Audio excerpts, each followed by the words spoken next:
A federal judge has blocked the Pentagon from demoting a United States senator, not for corruption, not for misconduct, but for warning service members about illegal orders.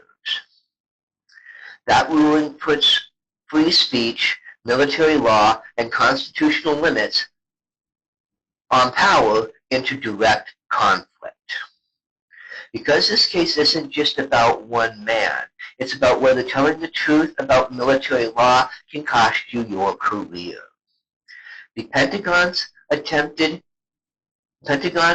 to demote Mark Kelly, a former naval captain and astronaut, American hero, over a video where he urged service members to refuse unlawful orders or unlawful commands.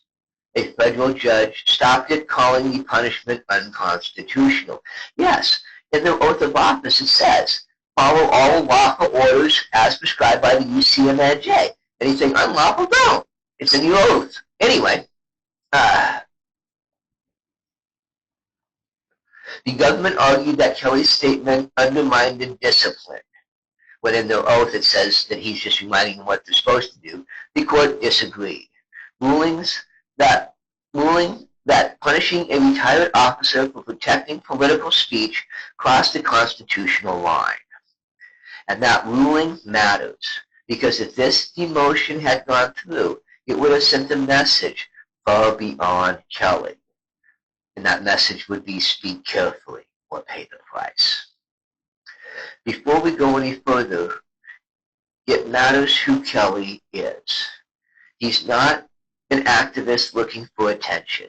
He's a combat veteran, a Navy test pilot, and a NASA astronaut who spent decades operating inside rigid command structures where lives depend on lawful orders being followed correctly. Lawful orders. This is someone trained to understand the difference between discipline and obedience, because the U.S. military does not teach blind obedience. Kelly did not tell troops to disobey orders they disagreed with. He specifically referred illegal orders, something every service member is trained to recognize. A legal order is lawful, constitutional, and consistent with the Uniform Code of Military Justice. An illegal order violates U.S. law or the Constitution, such as commands involving war crimes, unlawful detention, or abuse of civilians. Really? Let's see. Yes, anyway, I'm thinking California, Marines. And here's what many people forget. Service members are not just allowed to refuse illegal orders. They are required to. The principle was reinforced after World War II and is embedded in modern military ethics.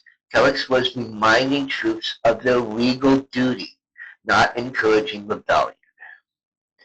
Pushing speech like that doesn't strengthen military discipline. It erodes it by blurring the line between lawful authority and absolute power. The judge's injunction blocks any demotion or pay reduction while the case is pending, signaling that constitutional protections don't vanish after service ends. If this punishment had stood, every retired officer, veteran, or public servant would have had to ask, can I still tell the truth about the law? The administration plans to appeal. Of course they do. It wasn't what they wanted. They wanted people to turn over and play dead, and meaning this fight will move on to a higher court and potentially set national precedent. Because the real question isn't whether Mark Kelly crossed a line, it's whether the government did. If you want updates on this case unfold, subscribe. The story isn't over. And let's go, Scott.